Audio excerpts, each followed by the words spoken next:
Oh man, temperature is dropping and winter is coming. And you know what that means. It is time to prepare the Jeep for all the beautiful snow that's about to be falling out of the sky, and most importantly, all the salt that the county is going to be throwing down in response to it. So for those of you guys who are new to the channel, this is a 2015 Wrangler JK. I bought it in 2017, and I have been religiously fluid filming it for the past 5 years. So in this video, I'm going to give you guys a comparison of year 4 to year 5, and we're going to see how the Jeep's been holding up. Is fluid film the best, most top-of-the-line product you can use to undercoat your vehicle with? I don't know, maybe. That's not what this video is about. This video is about how my Jeep's been holding up after being fluid filmed for the past 5 years. If you want to hear from the experts who have probably watched one YouTube video and now they know absolute everything about rust prevention, check out the comments below. They're gonna be down there. This should give you a little example of just how clean the Jeep is this year compared to last year. Definitely a lot less dirt on it. Really didn't take it through the mud a whole lot, and the fluid film definitely held up a lot better not going through all that. Same exact thing as last year. Fluid film is still wet, still holding up, nothing in here, so that's looking good. No rust on this sway bar. Even the shock's looking good. This is the exact same spot I showed you last year, and I did hit this cross member on a bunch of rocks. You can see I even bend it up a little bit. All that rust looks exactly the same. And the skid plate did have all that rust on it last year as well. The only thing different I see is this hole here is starting to flake a little more, so I'm definitely starting to get some rust here. So here's the transfer case skid plate. Still has the same scrapes and rust on it. Nothing got any worse, and this is significantly wetter than last year. I did do a lot less off-roading. Bolts look good, and then also up here, this cross member where it's all scraped up looks exactly the same. So here's the frame. All looks good. All these welds don't have any rust in them whatsoever. We'll go to the front here. I don't see anything the whole way up. Inside the frame, feels good. Don't feel any rust. And then up in here, the body, same exact thing. No rust anywhere to see. So working my way to the back, the body still looks real good. And the axle, pretty decent.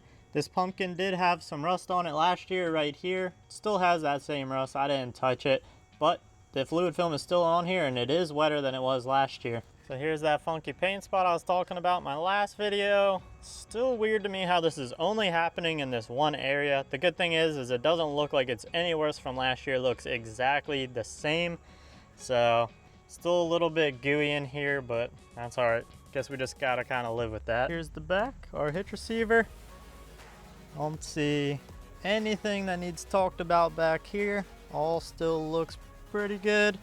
And I didn't really tow the little trailer with this thing this year, but inside the receiver, still rust free. Trust me, there's a lot of great products out there, so you're probably wondering why I still use fluid film. Well, first of all, it works. It's hard to argue that it doesn't work. I mean, people have done countless experiments, it works. It might not be the absolute best product out there, but it does work. Second, cost. Cost per ounce is pretty good. I buy fluid film in bulk, and a lot of these other products you can't buy in bulk, forcing you to buy these aerosol cans. You can only get so much coverage with the aerosol cans, and that means you're gonna be buying a ton of these things, and that adds up pretty quickly.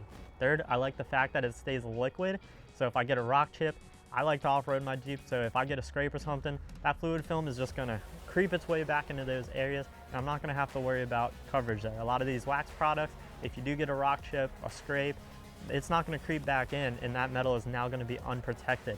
And a lot of people seem to think that because it stays in this liquid form and you can remove it with a pressure washer, that it's just gonna magically evaporate or just disappear off your vehicle. And that's just not the case. You'll see that even underneath my Jeep, when I pressure washed it, purposely trying to remove that fluid film, it's still there. It's in the doors, it's in the frame. There's still a film of it on the vehicle. It is pretty hard to remove.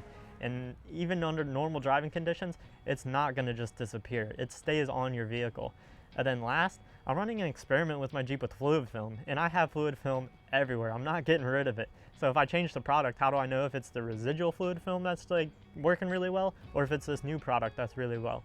So I'm gonna stick with fluid film and just see how it goes. All right, so I guess we'll get the bottom of this thing cleaned up, and I'll give you another side-by-side comparison of everything once it's clean. Now, when I clean the bottom of my Jeep, I'm not doing anything fancy. I take a pressure washer, pressure wash the whole thing, take a degreaser, spray down what I can, scrub what I can, and then I pressure wash it and I just let it dry. That's really about all there is to it. If you want to see the exact process I use to clean and fluid fill my Jeep, I'll throw a link in the description of a video I have showing you exactly how to do just that. Real quick, I got to get these plates off. I've been running an experiment for the past year comparing the differences between fluid film and surface shield. So there'll be a video to come on that later. All right, so it's the next day. I'll just let the Jeep dry overnight, and you can see how everything looks up under here.